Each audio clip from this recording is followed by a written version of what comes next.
Hi friends, நம்ம சேனல்ல இவ்வளவு நாளா ரெகுலர் குக்கர் ஸ்டவ் வச்சு தான் வீடியோ போட்டுட்டு இருந்தோம். முறையா பார்பிக்யூ வாங்கியிருக்கோம். அமேசான்ல ஆர்டர் பண்ணி வாங்கணும். ரொம்ப காம்பாக்டா சூப்பரா இருக்கு. ஸோ பார்பிக்யூ எப்படி ஆன் பண்ணி இன்னைக்கு ஃபர்ஸ்ட் ரெசிபியே பார்பிக்யூ சிக்கன் போட போறோம். வாங்க. ஸோ இது இந்த மாதிரி ரெடி பண்ணி வச்சுக்கலாம். இது கூட என்னென்ன வருதுன்றதை இப்போ நான் ஃபர்ஸ்ட் காட்டுறேன். ரொம்ப லைட் வெயிட்டாக தான் இருக்குது, பட் ரொம்ப காம்பாக்டாக இருக்குது. நீங்கள் எங்கனாலும் கொண்டு போய்க்கலாம். ஃபஸ்ட்டு ஒரு ஒயர் மெஷ் வருது. அப்படி கிட்ட வந்து காட்டுங்க மேடம். இதான் கிரில். ஆக்சுவலாக இதில் தான் நம்ம மீட் வச்சு கிரில் பண்ண போகிறோம். இதுக்குள்ளே பார்த்தீங்கன்னா ஒரு ட்ரே வித் ஒரு கிரிட் வந்துடுது. ஸோ இதுக்குள்ளே நம்ம சார்கோல் போட்டு நம்ம ஆன் பண்ணிக்கலாம். அந்த சாம்பல்லாம் வந்து இதுக்குள்ளே கலெக்ட் ஆயிரும். இப்போது இதை ஃபஸ்ட்டு மாட்டிக்கலாம். மாட்டிட்டு ஸோ இது கூட ஒரு சிலிக்கான் ப்ரஷ் கொடுத்துருக்காங்க. நம்ம மேரினேட் பண்ணி குக் பண்ண போகிற மீட்டை வந்து இதில் நம்ம பட்டர் வச்சு டஸ்ட் பண்ணிக்கலாம். அது ஒன்று. ஸ்கீவர் கொடுத்துருக்காங்க. எத்தனை நாளாக இருக்குது ஸ்கீவரு? 12.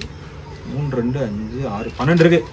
ஸோ இந்த மாதிரி ஸ்கீவர் இதில் நம்ம மீட்டை வந்து அப்படியே சீக் மாதிரி போட்டு இப்படி வச்சு யூஸ் பண்ணிக்கலாம். ஸோ இதுவும் வந்திருக்கு. ரொம்ப இம்பார்ட்டண்ட் வந்து ஒரு ப்ளோவர். இந்த மாதிரி தனித்தனியாக டிஸ்மேண்டில் பண்ணி தான் வந்துச்சு. இந்த லீவர் அப்படி கனெக்ட் பண்ணிவிட்டு இந்த சிலிண்டரை அப்படி ஃப்ரண்ட்டில் மாட்டிட்டோம்னா ஒரு சுற்றுனா நல்லா காற்று வருது. வருதாடா? ஸோ இது எதுக்குன்னா அந்த ஃபயர் சீக்கிரமாக ஆன் ஆகிருக்கா சார்கோலில். ஸோ ஃபஸ்ட்டு வந்து இன்றைக்கி நம்ம ஃபஸ்ட்டு ரெசிபி என்னடா பண்ணலாம் அதில்? உனக்கு 2 பேருக்கு சிக்கன் தான் வேணுமா? சரி வாங்க சிக்கனே பண்ணிடுவோம் ஃபஸ்ட்டு. ஸோ இப்போது கங்கு போட்டு ஆன் பண்ணலாமா? ஸோ ஃபஸ்ட்டு சார்கோலை உள்ள அரேஞ்ச் பண்ணிக்கோங்க. ஓரளவுக்கு பெரிய பெரிய கறியாக தான் வந்திருக்கு. ஸோ அந்த நிலக்கரி வந்து நல்லா ட்ரையாக இருக்கணும், ப்ளஸ் கரெக்டான சைஸில் இருக்கணும். அப்போ தான் ரொம்ப நேரத்துக்கு எரியும். ரொம்ப சின்னதாக இருந்துச்சுன்னா சீக்கிரமே சாம்பல் ஆயிரும். ஸோ நிலக்கரி வாங்கி வச்சுக்கோங்க நீங்கள் பார்பிக்யூ வாங்குற முன்னாடி. இதை ஆர்டர் பண்ணுறது எப்படின்றது கேட்பீங்க நிறைய பேர். நான் டிஸ்கிரிப்ஷனில் லிங்க் போடுறேன். அதில் பார்த்தீங்கன்னா அமேசானில் ஈஸியாக ஆர்டர் பண்ணி வாங்கி வச்சுக்கலாம். சிக்கன், மட்டன் எல்லாமே குக் பண்ணலாங்க. சூப்பராக இருக்கும். ஸோ இந்த ஹைட் போட்டால் போதும்னு நினைக்கிறேன். இங்கே வந்து பாருங்கள். ஸோ நான் கொஞ்சம் மிக்ஸ்டாக போட்டிருக்கேன். பார்த்தீங்களா? கொஞ்சம் சின்னதாக போட்டிருக்கேன், கொஞ்சம் பெருசாகவும் போட்டிருக்கேன். எரியறதுக்கு ஈஸியாக இருக்கும். சார்கோல் எரிய வைக்கிறதுக்கு வந்து இந்த மாதிரி பேப்பரில் ஃபஸ்ட்டு தேங்காய் எண்ணெய் ஊற்றிக்கலாம். டிஷ்யூ பேப்பரில் இந்த மாதிரி கொஞ்சம் ஆயில் ஊற்றிக்கோங்க. எந்த ஆயிலாலும் ஊற்றிக்கலாம். ஸோ அந்த பேப்பர் வந்து ரொம்ப நேரத்துக்கு எரியும். கொஞ்சமாக ஊற்றிட்டு இது அங்கங்கே வச்சு விட்றலாம். Okay, done. We are ready. முதல்ல ஆன் பண்ணுறேன். சாமியை கும்பிடுங்க. கடவுளே நல்லா எரியணும்ப்பா அடுப்புன்னு சொல்லி. ஓகேவா? இது அப்படியே ஒரு சைடு எரிஞ்சிட்டே இருக்கட்டும். நம்ம சிக்கனை மேரினேட் பண்ண ஆரம்பிக்கலாமா? இப்போ நான் வந்து ஒரு 3 பீஸ் சிக்கன் எடுத்திருக்கேன். இங்கே வந்து பாருங்கள். 2 லெக் பீஸும் ஒரு பிரெஸ்ட் பீஸும் இருக்குது. தேவையான பொருள் வந்து கொஞ்சமாக கசூரி மேத்தி, அதாவது இந்த வெந்தயக்கீரை ட்ரை பாக்கெட்டாக வரும். கட்டியான தயிர், இந்த மாதிரி திக்காக இருக்கணும் தயிர். அந்த மாதிரி தயிர் கொஞ்சமாக எடுத்து வச்சுக்கோங்க. ஒரு 100 கிராம் இருக்கும். 2 பீஸ் சின்ன பீஸ் லெமன் வெட்டி வச்சுருக்கேன். கொஞ்சம் மஸ்டர்ட் ஆயில் வெட்டி வச்சுருக்கேன். இதுதான் வந்து ஸ்பெஷல் இன்க்ரீடியன்ஸ். அதனால் நான் இதை மட்டும் காட்டியிருக்கேன். இது போக ஜிஞ்சர் கார்லிக் பேஸ்ட்டு, சீரகப்பொடி, மிளகாப்பொடி இதெல்லாம் வந்து நம்ம மேரினேஷன் பண்ணும்போதே போட்டுக்கலாம். ஸோ ஃபஸ்ட்டு சிக்கனை வந்து நம்ம ஃபஸ்ட் மேரினேஷன் பண்ணணும். ஸோ சிக்கனில் ஃபஸ்ட்டு இந்த மாதிரி மார்க்ஸ் போட்டுக்கலாம். இது என்ன ஆகும்னா நம்ம மேரினேட் பண்ண போகிறது வந்து நல்லா சிக்கனுக்குள்ளே வந்து இம்மர்ஸ் ஆகும். அப்படி ஆகும்போது தான் வந்து சிக்கன் நல்லா சீக்கிரம் குக் ஆகும். இந்த மாதிரி எவ்வளோ கோடு போட முடியுதோ கோடு போட்டு வச்சுக்கோங்க. இந்த மாதிரி நல்லா லைன்லாம் போட்டு வச்சுட்டேன். ஃபஸ்ட்டு கொஞ்சம் சால்ட் போடுங்க. 1.5 tablespoon ginger garlic paste போட்டுக்கலாம். 2 லெமன் வச்சு கட் பண்ணியிருந்தேன்ல, அதையும் போட்டுடலாம். அப்போது ginger garlic paste and lemon இது வந்து ஒரு டைப் ஆஃப் டெண்டரைசர். ஸோ ஹோட்டலில் பண்ணுற சிக்கன் டிக்காவாக இருக்கட்டும், தந்தூரி சிக்கனாக இருக்கட்டும், எல்லாத்துலேயுமே வந்து இந்த மாதிரி ஃபஸ்ட் மேரினேஷன் போடுவோம். நீங்கள் சிக்கனில் எது ட்ரையாக ப்ரிப்பேர் பண்ணாலும் சரி, இந்த ப்ராசஸ் பண்ணினா தான் சிக்கனில் வந்து டேஸ்ட் இருக்கும். நல்லா அந்த மேரினேஷன் வந்து நல்லா இந்த உள்ளே போகணும். நம்ம கட் பண்ண லைன் இருக்குல்ல, அதுக்குள்ளே ஃபுல்லாக அந்த ஃபஸ்ட் மேரினேஷன் போகிற மாதிரி நல்லா மிக்ஸ் பண்ணுங்கள். ஃபஸ்ட் மேரினேஷன் பண்ணி ஒரு 15 to 20 மினிட்ஸ் இது அப்படியே விட்டுலாம். இது பாட்டு சைடில் இருக்கட்டும். 30 மினிட்ஸ் ஆயிடுச்சு.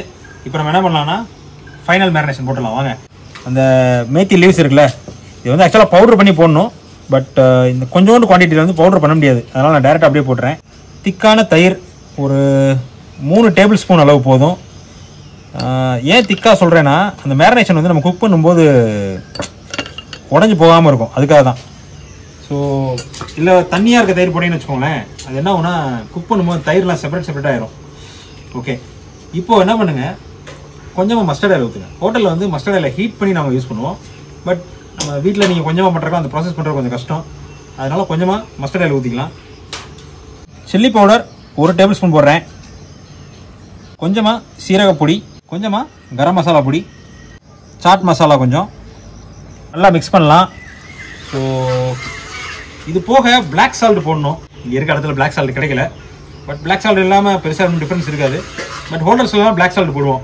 சிக்கனில் நம்ம அந்த லைன் போட்டோம்ல, அந்த எல்லா பக்கத்துக்கும் வந்து இந்த மசாலா போகணும். அப்போ தான் குக் பண்ணும்போது நல்லா டேஸ்ட்டாக இருக்கும். இப்போ இந்த தயிர்மே என்ன பண்ணணும்னா சிக்கன் வந்து ரொம்ப அப்படியே சாஃப்ட் ஆகிடும், ஜூஸியாக. அவ்வளோதாங்க. ஸோ என்ன பண்ணலாம், ஒரு 1 to 2 hours இது வந்து நம்ம ஃப்ரிட்ஜில் வைக்கணும். இல்லை வெளியில் வச்சாலும் ஓகே தான், பட் ஃப்ரிட்ஜில் வச்சிங்கன்னா இன்னும் கொஞ்சம் நல்லாயிருக்கும், மசாலா நல்லா பிடிக்கும்.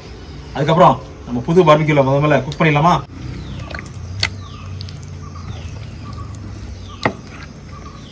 ஓகே ஃப்ரெண்ட்ஸ், நம்ம பார்பிக்யூ சூப்பராக ரெடியாக இருக்குது. ஃபஸ்ட் டைம் இங்கே பாருங்கள், இந்த ப்ளோவர் ரொம்ப ஹெல்ப்ஃபுல்லாக இருக்குது. இங்கே பாருங்களேன், நீ ஃபுல்லாக இதை யூஸ் பண்ணி தான் ஆன் பண்ணேன். இது போடும்போது நல்லா ஃபயர் வருது. கிட்ட வந்து பாருங்களேன், பாருங்கள். ஸோ நம்ம கங்கு அந்த ஃபயர் உருவாகிறது ரொம்ப ஹெல்ப்ஃபுல்லாக இருக்குது. பார்த்தீங்களா, ப்ளோவர் போட்டால் நல்லா வருது. ஓகே, இப்போது குக் பண்ண ஆரம்பிக்கலாம். அதுக்கு முன்னாடி ரொம்ப இம்பார்ட்டண்ட், ஒரு பவுலில் கொஞ்சமாக பட்டரும் ஆயிலும் மிக்ஸ் பண்ணிட்டு வந்திருக்கேன். ஸோ பட்டர் இப்போ மெல்ட் ஆயிரும். கொஞ்சம் ஆயில் மிக்ஸ் பண்ணி எடுத்து வந்திருக்கேன், அது இங்கே இருக்கட்டும். சிக்கனை மேரினேட் பண்ணும்போது கொஞ்சம் பெரிய பீஸாக இருந்துச்சு, அதனால் கொஞ்சம் கட் பண்ணி கொண்டு வந்துட்டேன். இப்போது என்ன பண்ணலான்னா, இந்த ஸ்கீவரில் மசாலாவில் நல்லா பரட்டிட்டு, ஓகே இப்போ இதை ஸ்கீவரில் குத்திட்டு குக் பண்ணலாம். ஸ்கீவரில் குத்தாமலும் குக் பண்ணலாம். வைக்கும்போது பார்க்க அழகாக இருக்குது, திருப்புறக்கெல்லாம் கொஞ்சம் ஈஸியாக இருக்கும். ஒன்று வச்சாச்சா? ஓகே, ரெண்டாவது பீஸையும் குத்திடலாம். எப்பயுமே இந்த மாதிரி கிராஸாக குத்துங்க. ஸோ மேக்ஸிமம் பீஸ் வந்து அந்த கம்பியில் இருக்கணும், அப்போ தான் உங்களுக்கு சிக்கன் வந்து விழுகாமல் குக் ஆகும். இப்போது நம்ம சிக்கனை அரேஞ்ச் பண்ணதுக்கப்புறம் என்ன பண்ணணும்னா, இந்த பட்டர் ஆயில் மிக்ஸ் இருக்குல்ல, அதை லைட்டாக அப்படி ஸ்ப்ரிங்கிள் பண்ணி விடுங்க. எப்படி சூப்பரா? ஸோ உங்களுக்கு சொல்லலை, சாரி மறந்துட்டேன், ஒரு பீஸை டேரெக்டாக போட்டிருக்கேன். அது எப்படி குக் ஆகுதுன்றதை பார்க்கலாம். இது ரெண்டே கம்மியில் போட்டிருக்கோம்ல, ஃபயரில் வச்சுட்டு அப்படி டர்ன் பண்ணிட்டே இருங்க. வாவ். ஸோ நீங்கள் இந்த பட்டர் ஆயில் ஸ்ப்ரிங்கிள் பண்ணோன்னே இந்த மாதிரி ஃபயர் வரும், அதான் பார்க்குறக்கு அழகாக இருக்கும். சிக்கனும் கரெக்டான டெம்பரேச்சரில் குக் ஆகும்.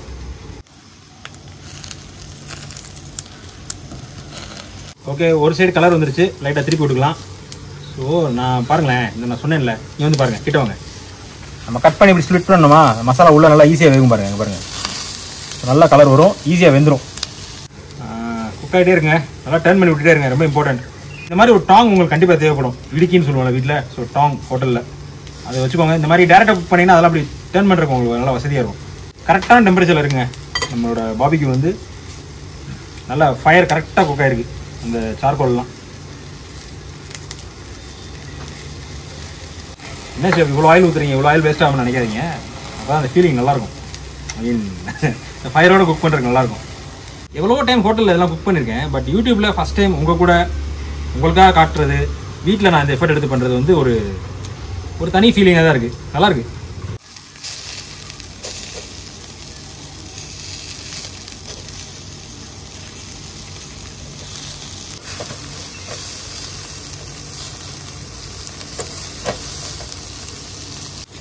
ஓகே ஃப்ரெண்ட்ஸ், 3 பீஸில் 2 பீஸ் குக் ஆகிடுச்சு. இங்கே பாருங்கள், இந்த அளவு கலர் வந்துருச்சுனாலே ரெடி. இப்போ நம்ம குக் பண்ணது ஆக்சுவலாக ஒரு 10 minutes வரைக்கும் குக் பண்ணியிருக்கோம். First piece ready. இது இப்போ ஃபஸ்ட்டு எடுத்துடலாம் நம்ம.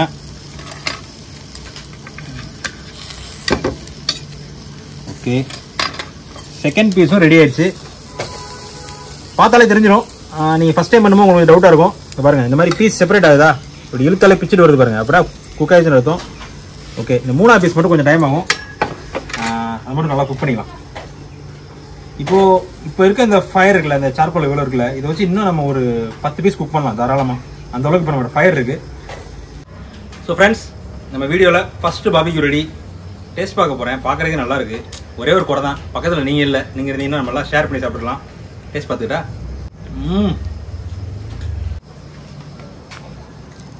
ஆஹா,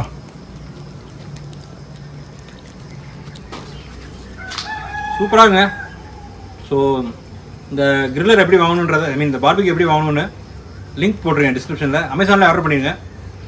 ரொம்ப ஈஸியாக இருக்குது குக்கிங்க்கு. கொஞ்சம் லைட் வெயிட் தான், மற்றபடி பர்பஸ் கரெக்டாக இருக்குது நமக்கு. ஸோ ட்ரை பண்ணி என்ஜாய் பண்ணி ஜாலியாக இருங்க. என்ன டவுட்னாலும் கமெண்ட் பண்ணுங்கள், கண்டிப்பாக ரிப்ளை பண்ணுறேன். Tata bye bye. நம்ம சேனலை மறக்காமல் சப்ஸ்கிரைப் பண்ணுங்கள்.